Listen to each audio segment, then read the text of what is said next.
नमस्कार। स्वागत है आपका आपके YouTube चैनल व्याख्या बाय रीचा में।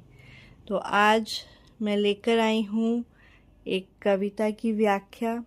कविता का नाम है गीत अगीत, जो रामधारी सिंह दिनकर जी ने लिखी है। तो कविता की व्याख्या शुरू करते हैं। गीत अगीत कौन सुंदर है। इसमें जो कवि हैं वो पूछते हैं कि जो हम स्वर दे रहे हैं, जो हम गीत गा रहे हैं वो सुंदर है या अगीत सुंदर है। अर्थात जो हम चुप रहते हैं, चुप रहकर अपना प्यार प्रकट करते हैं वो अधिक सुंदर है। गाकर गीत विरह की तटिनी वेगवती बहती जाती है। कहते हैं कि जो नदी है, तटिनी अर्थात नदी, जो नदी है वो विरह के गीत गाती हुई वेगवती अर्थात तेज गति से, जो नदी है वो विरह के गीत गाती हुई तेज गति से बहती जाती है। दिल हल्का कर लेने को उपलों से कुछ कहती जाती है। उपलों अर्थात किनारों से। वह जो नदी है अपना दुख हल्का करने के लिए किनारों से मानो कुछ कहती हुई बह रही है।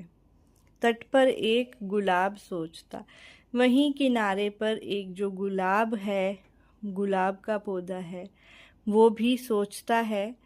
देते स्वर यदि मुझे विधाता, अर्थात कि अगर मुझे विधाता कुछ बोल देते, कुछ मतलब उसे बोलना आता होता, अपने विचारों को प्रकट करना आता होता, अपने पतझड़ के सपनों का मैं भी जग को गीत सुनाता।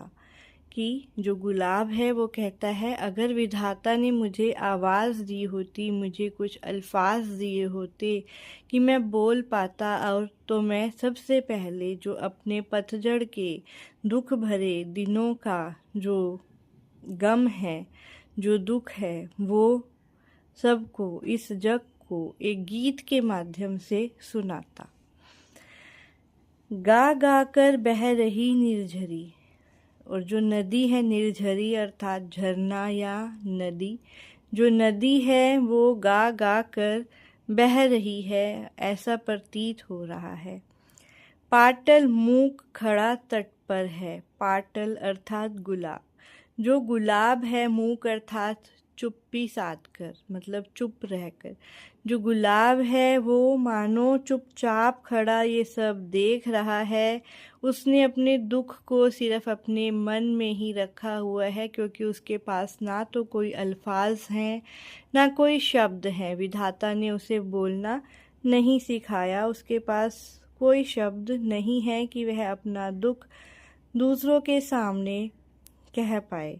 इसीलिए वह चुपचाप खड़ा तट पर, किनारे पर खड़ा देख रहा है। नदी जो झरझर कर कर बह रही है, मानो अपने जो उसके अंदर दुख छिपा है वे सब झरझर कर के बहते हुए अपना दुख सबको कह रही है। और कवि पूछते हैं गीत अगीत कौन सुंदर है, कि वो जो अपना दुख कहकर सुना रहा है, अर्थात वो नदी जो अपना दुख कहकर सुना रही है वो ज़्यादा सुंदर है, या अगीत मतलब जो गुलाब को विधाता ने कुछ भी जो अल्फाज नहीं दिए हैं अपने दुख बयां करने के लिए, या वो ज़्यादा सुंदर है। तो गीत सुंदर है या। आगे बढ़ते हैं। बैठा शुक उस घनी डाल पर, जो खोते पर छाया देती। अब इसमें जो कवि हैं वो कहते हैं शुक अर्थात तोता, जो तोता है वो घनी पेड़ की छाया में बैठा हुआ है। पंख फुला नीचे खोते में, शुकी बैठ अंडे है सेती। एक जगह जो तोता है वो घनी छाया में पेड़ की बैठा हुआ है, और दूसरी ओर जो शुकी है, तोती है, वो भी वहीं पेड़ पर बैठी हुई है। लेकिन जो तोती है, शुकी है, वो अपने अंडे से रही है, अर्थात वो अपने अंडों के ऊपर बैठी हुई है, उसे गर्माहट दे रही है। गाता शुक जब किरण वसंती, छूती अंग पर्ण से छनकर। अर्थात पर्ण पत्ता। जो शुक है, तोता है, वो जब बसंती किरण पत्तों से छनकर तोते के अंगों को छूती है तो तोता खुशी से गीत गाना शुरू कर देता है। किंतु शुकी के गीत उमड़कर रह जाते स्नेह में सनकर। दूसरी ओर जो खुशी है वो तोती को भी बराबर है, लेकिन उसके वो गीत नहीं गा सकती खुशी के, क्योंकि ममता उसके आगे आ जाती है। ममता अर्थात वो अपने अंडों को से रही है, अपने अंडों को गर्माहट दे रही है। जिस प्रकार तोता अपने खुशी के गीत गाकर इधर उधर उड़कर अपना जो खुशी है वो बयां कर पा रहा है, दूसरी तरफ जो तोती है वो अपनी खुशी को उड़कर इधर उधर घूमकर गीत गाकर बयान नहीं कर सकती, क्योंकि वो तो अपने अंडों की हिफाजत करने के लिए उन पर बैठी हुई है। गूंज रहा शुक का स्वर वन में। अब जो शुक है, तोता है, उसका जो आवाज़ है, खुशी की जो उसकी आवाज़ है, वो पूरे वन में, पूरे जंगल में सब ओर गूंज रही है। फूला मग्न शुकी का पर है। अब शुकी को भी मन में इतना ही उल्लास है, इतनी ही खुशी है उसके मन में, लेकिन वो ममतावश वो अपना जो खुशी है वो बयान नहीं कर पा रही है। और कवि फिर से पूछते हैं कि गीत सुंदर है या अगीत सुंदर है।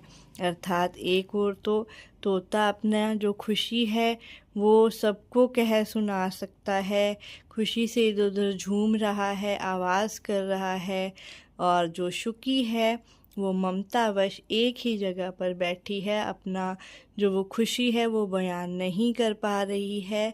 तो इसमें कौन सुंदर है, गीत सुंदर है या अगीत सुंदर है? और अब आगे बढ़ते हैं।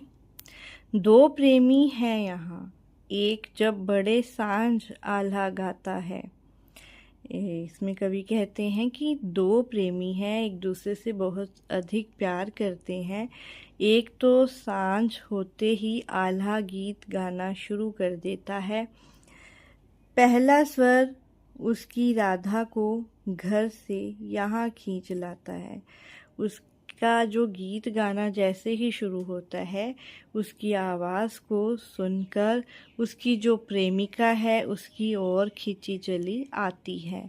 चोरी चोरी खड़ी नीम की छाया में छिपकर सुनती है, और वो अपने जो बयां करने के लिए उसके शब्द हैं वो नहीं जुटा पा रही है, बल्कि वो सिर्फ उसे नीम के पीछे, नीम की छाह में चोरी चोरी छिपकर उसे सुन रही है और उसे खड़ी होकर देख रही है। हुई ना क्यों मैं कड़ी गीत की विधना यो मन में गुनती है, और वो अपने मन में यही सोच रही है कि काश मैं कोई गीत होती तो मैं जो जिस प्रकार उसका प्रेमी उसे गीत गुनगुना रहा है, और वो ये भी सोचती है कि मैं क्यों कोई गीत नहीं गुनगुना पा रही, जिस प्रकार जो मेरा प्रेमी है वो शब्द गुनगुना कर अपना प्रेम मेरे लिए बयां कर पा रहा है, मैं ये सब नहीं कर पा रही हूँ। वह गाता पर किसी वेग से फूल रहा, इसका अंतर है, गीत अगीत कौन सुंदर है।